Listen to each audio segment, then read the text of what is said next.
Today we're going to talk about comment apprendre l'anglais rapidement, facilement, le plus simplement possible. Il faut l'anglais, c'est obligatoire, donc on va parler de ça. Aujourd'hui, la vidéo va se décomposer en deux choses. La première, on va voir pourquoi c'est bien d'apprendre l'anglais, parce que souvent on veut apprendre l'anglais, mais on n'a pas forcément les bonnes motivations derrière. Et la deuxième, comment on va apprendre l'anglais. Et j'ai mes petites méthodes à moi. Je suis pas sûr que je vais réinventer l'eau chaude si tu veux, mais c'est comme ça que moi je l'ai fait pour aujourd'hui parler anglais couramment. C'est une question qu'on me pose souvent. Comment t'as appris l'anglais et tout? Tu veux pas apprendre aux gens? Dadadi dadada. Donc je vais vous dire comment on fait. Si t'es nouveau ici, moi c'est parfait. Si tu me suis en tant qu'artiste d'ailleurs, mes liens de musique sont en dessous. Et si tu me suis en tant qu'entrepreneur, Julien Gallois, c'est mon nom en fait. Je m'appelle Julien. Après j'ai parfait c'est mon nom d'artiste, mais Julien c'est mon nom. Tu m'appelles Julien, tu m'appelles parfois, on s'en fout. Bref, c'est parti, let's go pour la vidéo. J'ai mes notes ici et on va pouvoir avancer là-dessus. Pourquoi apprendre l'anglais? Parce que souvent quand il y a des gens qui viennent me dire ouais mais tu vois moi faut que j'apprenne l'anglais mais j'ai la flemme. Ouais mais l'anglais tu comprends c'est difficile donc j'ai la flemme encore une fois. Bref, toutes les raisons sont pas assez suffisantes pour qu'il n'y ait pas de flemme en fait. Parce que la flemme au final c'est juste une compensation du fait que la motivation soit pas assez importante. Donc la vraie raison pour laquelle j'ai appris l'anglais moi perso, bon non seulement déjà j'aime bien l'anglais, je trouve ça stylé, mais surtout si tu veux du bif, de l'argent, des thunes, des loves, des dineros, il te faut de l'anglais parce que tous les vrais trucs ils sont en anglais, les vrais bouquins ils sont en anglais, les vrais coachs ils sont anglophones, les vrais business ils sont anglophones, les gros trucs, les vrais trucs, ils sont en avance, t'as toutes les meilleures infos en anglais en fait. Et donc si tu sais pas l'anglais, tu passes à côté de plein d'opportunités de business, plein d'opportunités de gagner plus de sous, plein d'opportunités de partir plus en vacances, plein d'opportunités de vivre en fait, tu vois. Et ça c'est la vraie raison pour laquelle tu devrais apprendre l'anglais et pour laquelle tout le monde devrait savoir parler l'anglais parce que c'est super, méga important d'un point de vue thune, tout simplement. Si tu veux plus de thunes, il te faut l'anglais. C'est genre, pour moi, c'est obligatoire, ok? Donc maintenant que tu sais ça et que tu as la vraie motivation parce que tu veux plus de thunes, parce que tu veux, je sais pas, ton business, parce que tu veux toucher plus de gens, parce que tu veux apprendre des meilleurs, parce que tu veux vivre au top, maintenant, comment faire pour parler l'anglais? Là, c'est la partie un petit peu plus délicate parce que maintenant, il faut passer à l'action, mais c'est quand même plus simple que ce qu'on peut s'imaginer parce que déjà de 1 l'anglais c'est sûrement la langue la plus simple qui existe. D'un point de vue vocabulaire c'est grave facile, d'un point de vue conjugaison comparé à la France mais c'est genre n'importe quoi, c'est n'importe quoi, ok? Nous on a des AI, AIS, EZ, AIENT, ONS, ONT, blablabli blablabla. C'est pour ça que c'est très rare les gens qui écrivent sans faute d'orthographe aucune en France, tu vois, parce que c'est compliqué. En anglais c'est super simple, donc ça c'est bien parce qu'à écrire c'est super simple aussi.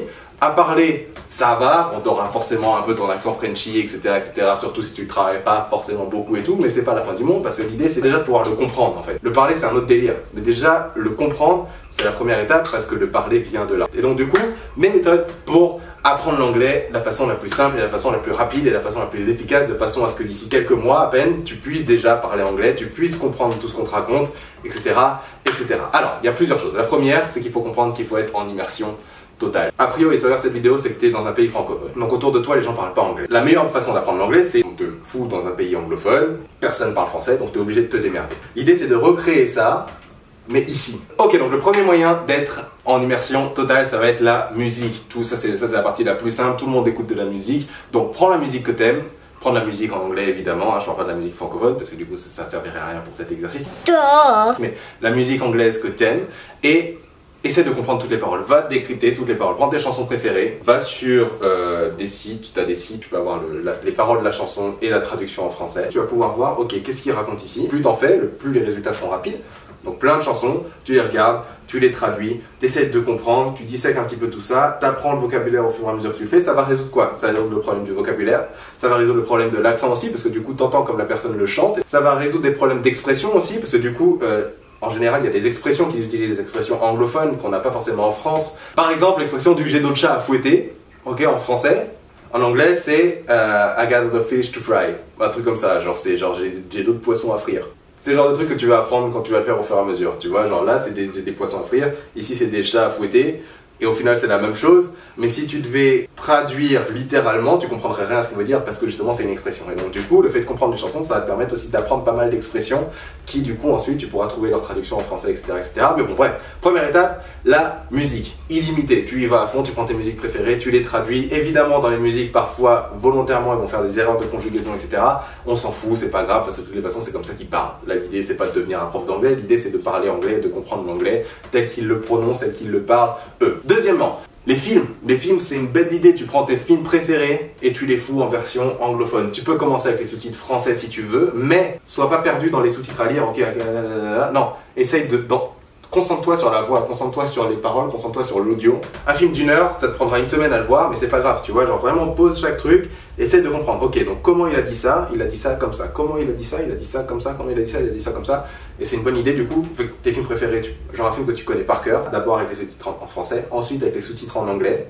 Ok, donc ça t'apprend le vocabulaire encore plus, ça t'apprend l'accent aussi évidemment encore plus, et au fur et à mesure tu vas pouvoir carrément enlever les sous-titres et juste écouter le truc parce que tu sais exactement ce qu'il dit. Au fur et à mesure que tu vas t'y mettre, tu vas pouvoir vraiment entendre chaque mot qu'il prononce parce que les prononciations vont être différentes entre chaque acteur, entre chaque accent, entre chaque ceci, entre chaque cela, mais au moins ton oreille va commencer à se faire à l'anglais, va commencer à entendre les mots, et à partir du moment où tu entends les mots, si tu as le vocabulaire, boum, terminé, tu vois. Donc c'est en gros une combinaison de j'entends les mots, je connais les mots, et donc du coup je sais ce qu'ils racontent. YouTube aussi évidemment, même si les sous-titres en général c'est des sous-titres automatiques, donc c'est pas top, tu vois, mais au moins sur YouTube, tu peux aussi avoir ça juste pour te faire à l'anglais en fait, même si tu comprends pas, juste au moins le fait d'être immergé dans l'anglais en fait. Tu t'en fous de comprendre ou pas comprendre, juste t'en écoutes tout le temps, ton oreille va s'y faire, et au fur et à mesure que ton vocabulaire va s'enrichir, comme je te disais, tu vas finir par comprendre en fait ce que tu écoutes. Et l'idée c'est que t'as plus besoin vraiment de comprendre les conjugaisons, t'as pas besoin de te prendre la tête à apprendre les verbes irréguliers, ce genre de trucs, tout ça on s'en tape en fait, parce que tu vas juste apprendre à parler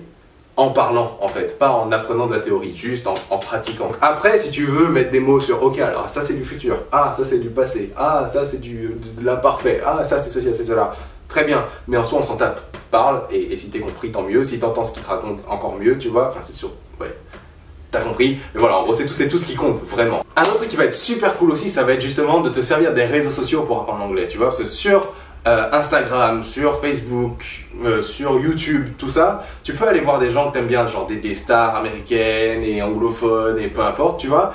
Et à l'intérieur de ces réseaux sociaux-là, il y a plein de gens qui commentent et donc du coup tu peux répondre à leurs commentaires, commencer à engager un petit peu avec ces gens-là, tu vas commencer à pouvoir te faire des amis anglophones et le fait de parler avec eux en anglais et te forcer à parler avec eux en anglais, si tu veux, ça va encore une fois ancrer le truc, ancrer le vocabulaire. Si le mec te dit un truc que tu comprends pas, tu peux lui dire aussi « Ah mec, I don't understand » et les mecs ils seront contents de t'apprendre parce que tu peux aussi trouver des gens qui disent « Ok, tu y vas en mode « Hey mec, tu parles anglais ?»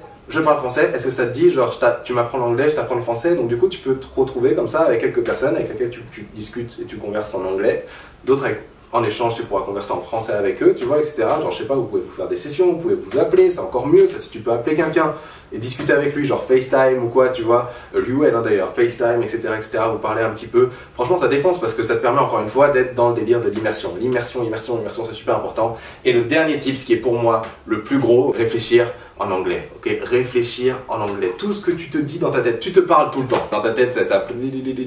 À chaque fois que tu te parles, ou à chaque fois que tu dis quelque chose, ou à chaque fois que tu vas chercher, putain, merde, il est où mon téléphone? Comment je dirais ça en anglais?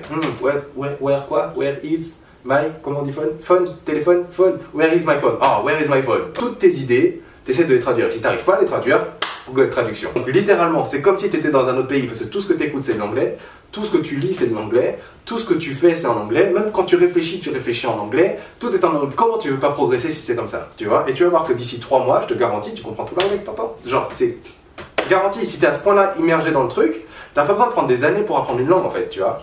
Et ça c'est balèze parce qu'à partir du moment où même quand tu comprends, t'as besoin de le parler, mais à partir du moment où tu le comprends, tu t'ouvres la porte à plein d'opportunités en business, plein d'opportunités dans ta vie tout simplement en fait. Et c'est pour ça que pour moi l'anglais c'est super, méga, giga important. Donc voilà pour tous mes tips, j'espère que cette vidéo t'a plu. Si c'est le cas, n'hésite pas à t'abonner, n'hésite pas à mettre un gros pouce bleu, n'hésite pas à me dire en commentaire ce que t'en penses. Et on se retrouve pour la prochaine vidéo. Peace tout le monde, ciao.